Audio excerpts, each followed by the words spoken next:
สวัสดีค่ะพบกันในใครๆก็เข้าครัววันนี้ค่ะเราจะพาคุณผู้ชมไปดูการทำขนมปังที่ชื่อว่าปานินีอัลโปโมโดโรค่ะเป็นขนมปังอิตาเลียนนะคะที่คนทั่วไปเนี่ยเวลาพูดถึงปานินีแล้วเขาก็จะนึกถึงขนมปังแซนด์วิชที่มันเป็นแบนๆแล้วก็ใส่ชีสใช่ไหมคะแต่จริงๆแล้วภาษาอิตาเลียนเนี่ยปานินีมันแปลว่าบันค่ะวันนี้เราจะไปดูวิธีการทำบันแบบอิตาเลียนแบบหนึ่งค่ะเดี๋ยวเราไปดูส่วนผสมการทำปานินีอัลโปโมโดโรกันค่ะส่วนผสมของปานินีอัลโปโมโดโรนะคะมีแป้งอเนกประสงค์ค่ะพีโดตัวนี้จะใช้แป้งอเนกประสงค์รวมผสมกับน้ำแล้วก็ยีสต์นิดนึงคนผสมกันแล้วก็ทิ้งไว้ประมาณ 12-24 ชั่วโมงค่ะอันนี้เป็น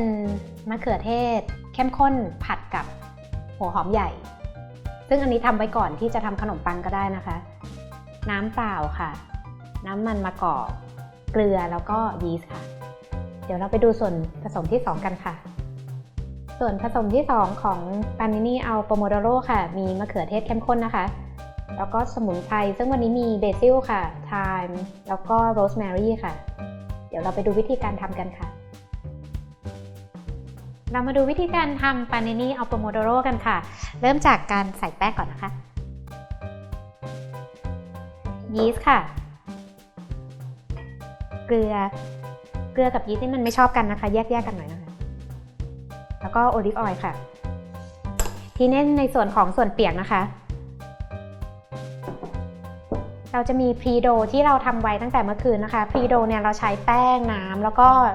ยีสต์นิดนึงนะคะผสมไว้ตั้งแต่เมื่อคืนประมาณ 12-24 ชั่วโมงนะคะทำทิ้งไว้เลยเราใส่น้ำเข้าไปในพรีโดค่ะมือนี่แหละค่ะทำให้มันกลายเป็นแป้งเปียกๆนะคะออกเป็นมิลกี้เพสนะคะรีบๆให้มันเละๆแล้วเดี๋ยวเราจะเอาส่วนผสมอันนี้ใส่เข้าไปในส่วนแห้งค่ะ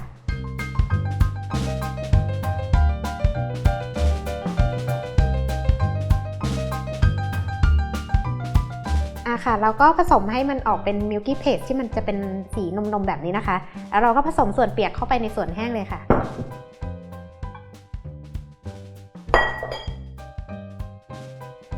นี่ก็คนให้เข้ากันนะคะผสม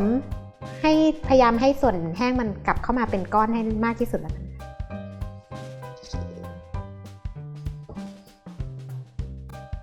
อุปกรณ์ที่เป็น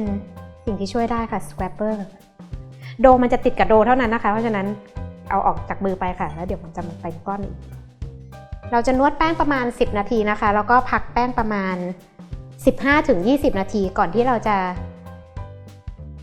ใส่ซอสมะเขือเทศกันค่ะ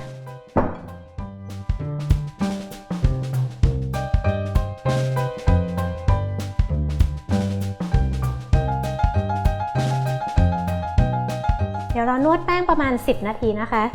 หรือว่าให้มันเริ่มนิ่มขึ้นเป็นก้อนผสมกันให้มันเนียนๆแล้วก็จะพักแป้งประมาณ 15-20 นาทีก่อนที่เราจะผสมส่วนผสมที่เป็นหอมใหญ่กับมะเขือเทศค่ะ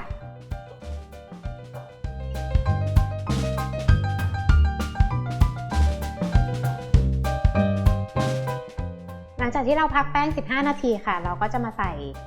ซอสมะเขือเทศที่เราผัดกับหอมใหญ่ไว้นะคะซอสมะเขือเทศอันนี้เขาเรียกว่าสเวตอันยันนะคะเวลาที่เราเอาตั้งไฟก่อนค่ะตั้งไฟมีเดียมฮีทนะคะแล้วก็ผัดหอมให้ใสเสร็จแล้วปิดฝาไว้นะคะทิ้งประมาณ10นาทีระวังอย่าให้หอมไหม้แล้วกันนะคะแล้วก็พอผ่านไปสัก10นาทีอะค่ะเราก็เอาโทมาโตเพสที่เป็นมะเขือเทศเข้มข้นเนี่ยนะคะปิดไฟก่อนแล้วก็เอาเข้าไปผัดแล้วก็รอให้เย็นตอนที่เรามาทำโดกันจะทำทิ้งไว้ก็ได้นะคะส่วนผสมที่เป็นมะเขือเทศตอนที่ผสมอันนี้ค่ะไม่ต้องกลัวนะคะว่าแป้งมันจะเสียรูปนะคะเดี๋ยวตอนที่เราพักแป้งประมาณ1 ชั่วโมงครึ่งเนี่ยเดี๋ยวมันจะกลับมาเป็นก้อนเหมือนเดิมบีบให้มะเขือเทศมันเข้าไปข้างในเนื้อให้ได้นะคะ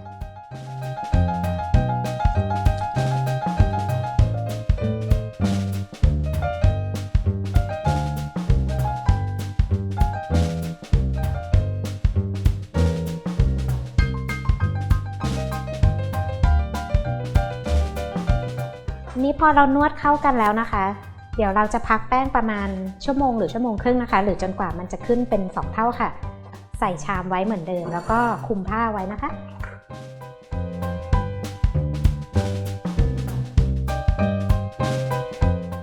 โดปังนินี่อัลโปโมโดโรของเรานะคะเราพักไปประมาณ1 ชั่วโมงครึ่งนะคะได้พร้อมเรียบร้อยแล้วเดี๋ยวเรามาปั้นให้เป็นชายบอลกันค่ะเป็นก้อนกลมๆที่แบบแน่นๆหน่อยนะคะเริ่มจากโรยแป้งก่อนนะคะใช้แป้งนิดเดียวค่ะโดจะนิ่มมากนะคะแล้วก็ดูอยากจะให้ดูกลูเตนที่อยู่ข้างในมากตอนนี้เราไล่ลมก่อนนะคะยืดแป้งออกค่ะแล้วก็เอากลับเข้ามาตรงกลาง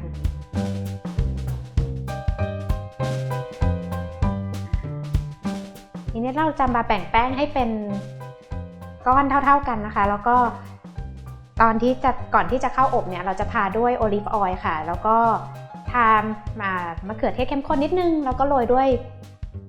สมุนไพรค่ะที่เราเตรียมไว้ค่ะค่ะเสร็จแล้วเดี๋ยวเราจะมาแบ่งแป้งให้เป็นก้อนเท่าๆกันนะคะจะชั่งแป้งก็ได้ค่ะประมาณ60 กรัมก็ได้ค่ะก้อนหนึ่งเดี๋ยวพอเราปั้นเป็นก้อนครบแล้วเดี๋ยวเราจะมาทาหน้ากันค่ะเดี๋ยวลองปั้นให้ดูก่อนนะคะการทำแป้งให้เป็นก้อนกลมนะคะแผ่แป้งออกค่ะดึงเข้ามาตรงกลางนะคะปั้มไปกับโต๊ะเนี่ยค่ะแล้วก็หมุนถ้าไม่ถนัดนะคะใช้สันมือตรงนี้ก็ได้ค่ะ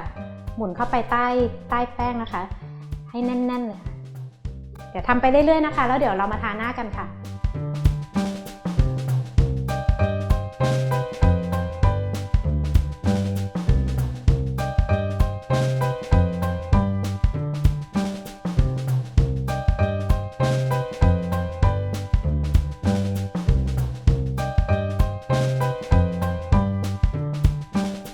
ตอนนี้เราก็ปั้นแป้งครบหมดแล้วนะคะเดี๋ยวเราจะทาข้างหน้าก่อนอบนะคะด้วยโอลิฟออยล์นิดนึงค่ะ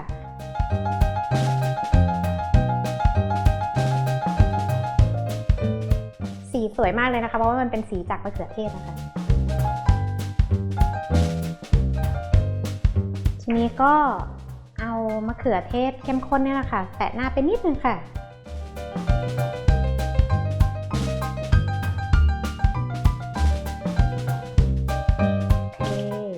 ทีนี้เราก็โรยหน้าด้วยสมุนไพรที่เราเตรียมไว้นะคะมีไทม์โรสแมรี่แล้วก็เบซิลค่ะพร้อมเข้าอบนะคะที่ไฟบนล่างค่ะอุณหภูมิ220 องศาประมาณ20 นาทีค่ะเสร็จแล้วนะคะปังนินี่อัลโปโมโดโรค่ะเป็นขนมปังที่ทำจากมะเขือเทศของเราค่ะถ้าอันนี้เพิ่งออกมาจากเตานะคะถ้าสมมติว่าทนรอไหวนะคะก็รอให้มันเย็นค่ะแต่ถ้าทนรอไม่ไหวนะคะบีแล้วก็จิ้มกับโอลิฟออยล์ได้ค่ะหรือว่าจะปกติแล้วคนอิตาเลียนเนี่ยจริงๆเนี่ยเขาจะไม่ผสมโอลิฟออยล์กับบอลซามิกแต่ว่าถ้าชอบก็เป็นความชอบส่วนตัวค่ะโดยส่วนตัวแล้วชอบโอลิฟออยล์กับบอลซามิกใส่กระเป๋าปิกนิกไปทานได้เลยค่ะข้างในสีก็ร้อนมากเป็นแบบนี้สีสวยมากเสร็จแล้วนะคะปังนินี่อัลโปโมโดโรสำหรับท่านผู้ชมที่สนใจการทำขนมปังแฮนด์เมดโฮมเมดนะคะทำได้ง่ายๆที่บ้านไม่ใส่สารเสริมใดๆค่ะติดตามกันได้ที่ foodtravel.tv ค่ะสำหรับวันนี้ลาไปก่อนสวัสดีค่ะ